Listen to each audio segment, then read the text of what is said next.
Please అత్తయ్య. మనిషికొక మాట గొడ్డుకొక దెబ్బ అన్నారు. నువ్వు మనిషివి కాదు, గొడ్డువి కాదు. అసలు నీలాంటి వాళ్ళతో మాట్లాడడం కూడా మహాపాపం. నువ్వెంత ఏడ్చినా సరే వాళ్ళెక్కడున్నారో నీకు చెప్పను. అలాగే వాళ్ళనిక్కడికి రానివ్వను. నువ్వేం చేసుకుంటావో చేసుకో. అత్తయ్య అత్తయ్య అత్తయ్య ప్లీజ్ అత్తయ్య.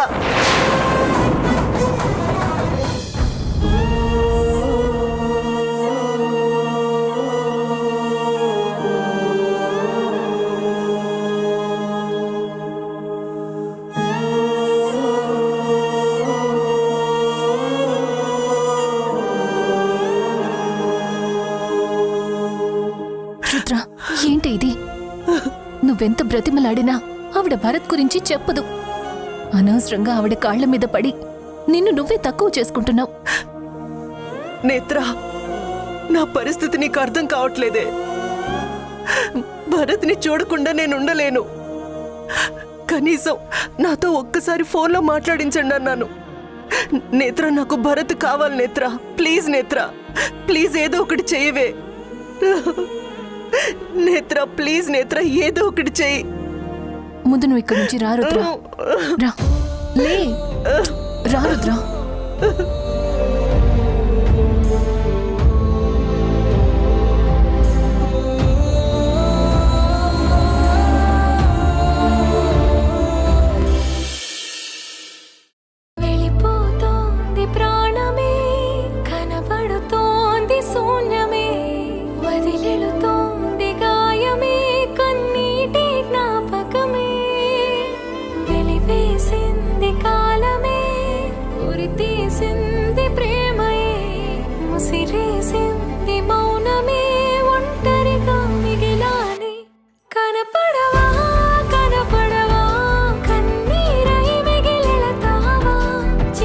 ఎందుకు భరత్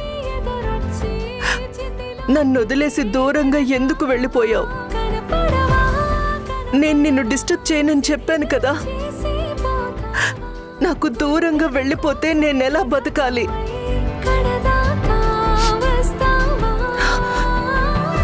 ఈ ప్రపంచంలో ఎవ్వరూ నా ప్రేమను అర్థం చేసుకోలేరు.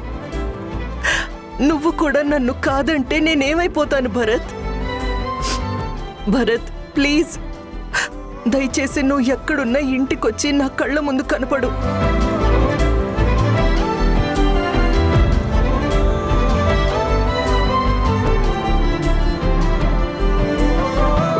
రుద్ర, ఇదిగో భోజనం చెయ్యి. నాకొద్దు నేత్ర, నేనేం తినను. ఏంటి రుద్ర ఇది? ఎవరి మీద అలుగుతావు? అయినా నువ్విక్కడ అలిగినా నిన్ను ఓదార్చేవాళ్లు ఎవరున్నారు చెప్పు? నువ్వు ఏడ్చినా బాధపడినా నీ మొర ఆలకించేవాళ్లు ఎవ్వరూ లేరు.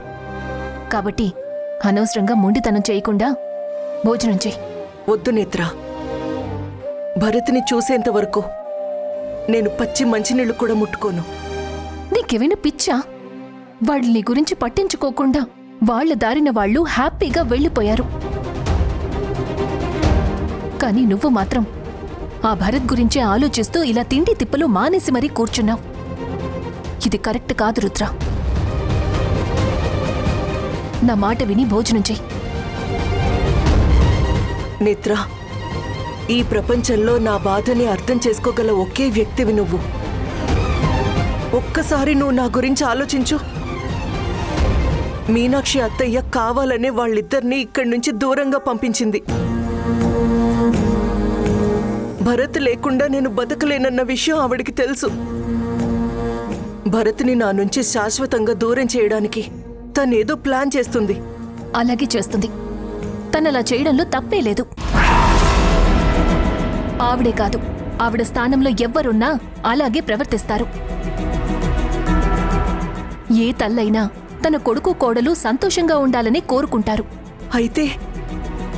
అయితే మరి నేనెవర్ని? నేను కూడా ఆవిడ కోడల్నే కదా. నా మెళ్ళో తాళి కట్టింది ఆవిడ కొడుకే కదా. రుద్ర, నీకన్నీ తెలిసి మాట్లాడుతున్నావు. నువ్వు ఏ పరిస్థితుల్లో తాళి కట్టించుకున్నావో నీకు తెలుసు. నువ్వు భరత్కి తాళి కట్టిన భార్యవి కాగలవేమో కానీ అధికారికంగా మాత్రం తనకి భార్యవి కాలేవు. ఆ విషయం నీకు కూడా తెలుసు. ఈ సమస్యకు పరిష్కారం చూపించటం అసలు ఎవ్వరి వల్ల కాదు రుద్ర. నీ గురించి తెలిసిన వాళ్ళు ఎవరైనా సరే నిన్నే తప్పు పడతారు తప్ప వాళ్ళనసలేవి అనరు. అయినా నువ్విలా భోజనం మానేసి నిరాహార దీక్ష చేసి ఏం సాధిస్తావు?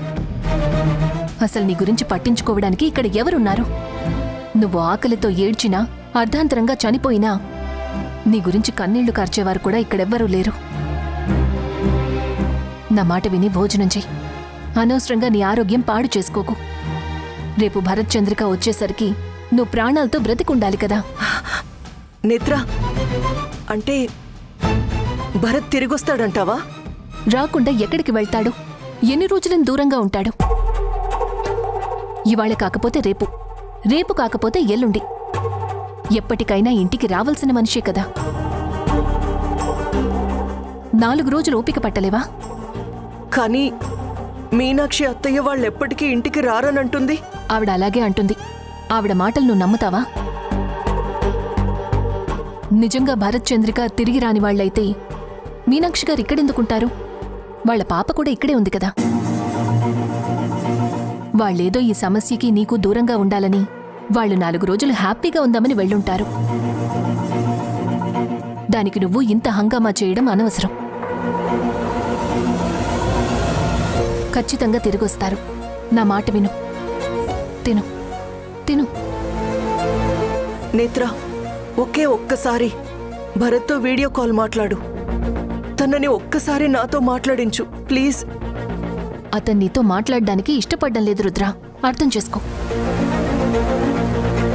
అయితే భరత్ని చూసేంత వరకు నేను భోజనం చేయను. మరి ఇంత పిచ్చిదాన్ని అయిపోతున్నావేంటి? భరత్ భరత్ అంటూ అతని ధ్యాసలోనే ఉంటే నిజంగా నీకు మెంటల్ ఎక్కుతుంది. నా మాట విను రుద్ర. నీ ఫ్యూచర్ ఆలోచించి నీకు మంచి సజెషన్ ఇస్తున్నాను. ఏ రోజుకైనా భరత్ నీకు దక్కడు, ఇదైతే నిజం. నువ్వతన్ని మర్చిపోవడం ఈ రోజు నుంచే మొదలుపెట్టు. అదృష్టమో దురదృష్టమో నువ్వు కోరుకున్నట్టు అతన్ని మెడలో తాళి కట్టాడు. ఈ జన్మకా భగవంతుడు ఇది నీకిచ్చిన ఒక అదృష్టం అనుకో. ఇంకేమీ కోరుకోకు రుద్ర, నా మాట విను. నేను తన నుండి ఏం కోరుకోవట్లేదు నేత్ర. నా ఊపిరి ఉన్నంతకాలం నా కళ్ళెదురుగా భరత్ కనిపిస్తే చాలు. చంద్రిక భరత్ని విడదీయాలని కూడా నేను కోరుకోవట్లేదు. భరత్ తన మనసులో నాకు ఇంత చోటిస్తే చాలనుకున్నాను. ఇలా ఆలోచించడం పిచ్చైతే నేను నిజంగానే పిచ్చిదాన్ని నేత్ర. నేత్ర ప్లీజ్, భరత్ని నేను చూడకపోతే నా గుండె ఆగిపోయేలా ఉంది. భరత్ని నేను చూసేంత వరకు నేనేమి తినను. దయచేసి నన్ను ఇలాగే వదిలే ప్లీజ్.